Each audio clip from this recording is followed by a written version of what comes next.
Like young lovers giggling on a park bench.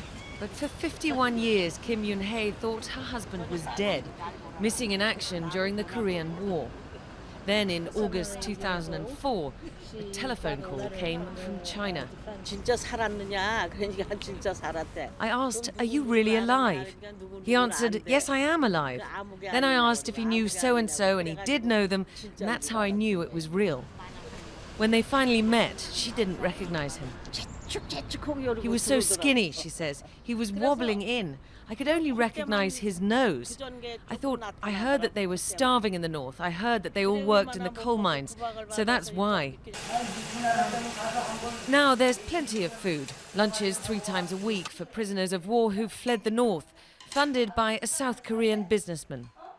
Kim Song-tae spent 6 months in a prisoner of war camp, then 13 years in a succession of North Korean prisons. Even after his release, during the years he worked in the coal mines, he says he never shed the stigma of prison. My children couldn't go to college, no matter how smart they are. The only jobs they could get was working in the coal mines. They couldn't serve in the military. I had 50 years of this kind of discrimination.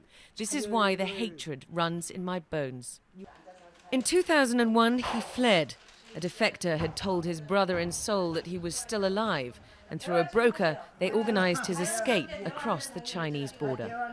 Most Korean war veterans are now well into their 80s. Although North Korea says that it's returned all prisoners of war as part of the 1953 armistice agreement, the South Korean Defense Ministry, based on what defectors have told them, believes there are still some 500 left, living out their final years in North Korea, where they were captured 6 decades ago. Lee Sun-sang was 77 when he fled. We had to cross several mountains at night, he says. It was very hard.